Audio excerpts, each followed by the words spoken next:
என்னுயிரே செல்லம்மா promo episode. யாரம்மா தேடுற? தேவாவையா? கரண் அழுத்தமாக கேட்க, நான் எதுக்கு அவரை தேடணும்? அவரை தேடுறதுக்கு தான் அவர் மாமா பொண்ணு தாரா இருக்காளே என்று ரதி விரக்தியாக பேச சிரித்து கொண்டான் கரண். ரதி, உன் கூட நான் கொஞ்சம் பேசணுமே என்றவன், கொஞ்சம் இல்லை நிறைய பேசணும் என்று சொல்ல, எதை பத்தினா என்றாள். வேற என்னம்மா, உன்னையும் தேவாவையும் பத்தி தான் என்று கரண் சொல்ல, இனி எங்களை பற்றி பேசுறதுக்கு என்னன்னா இருக்கு? எனக்கும் அவருக்கும் இருந்த உறவு தான் முடிஞ்சு போச்சே என்று அவள் வேதனையை சொல்ல, என்ன முடிஞ்சு போச்சு? அப்போ உனக்கு தேவா வேண்டாமா என்று வெளிப்படையாகவே கேட்டுவிட்டான் கரண். அவனை விழி விரித்து ரதி ஆச்சரியமாக பார்க்க கரண் தொடர்ந்தான். ரதி, உனக்கு ஒரு விஷயம் தெரியுமா? தேவா மனசு பூரா நீ தான் இருந்த.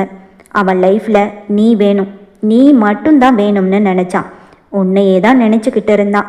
நீ போனதுக்கப்புறம் பிஸ்னஸ் வீடுன்னு எதுலுமே நாட்டம் இல்லாமல் பைத்தியக்காரனாட்டம் ஊர் ஊரா சுற்றிட்டு இருக்கான். அவனை புரிஞ்சுக்காம இப்படி பண்ணிட்டியேம்மா. எனக்கு உன்னை பார்த்தா கோபப்படுறதா இல்லை பரிதாபப்படுறதான்னு தெரியல. நீ செஞ்சது சரியில்லைம்மா.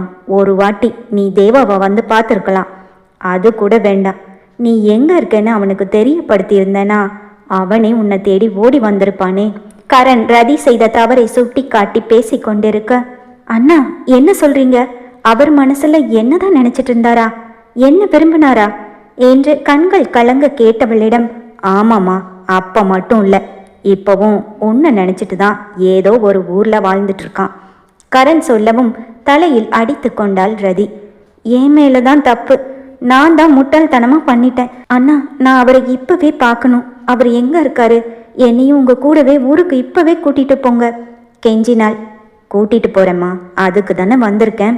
ஆனா உன்னோட படிப்பு என்று கரண் யோசிக்க, அண்ணா அதெல்லாம் அப்புறம் பார்த்துக்கலாம். எனக்கு முதல்ல அவரை பார்க்கணும்.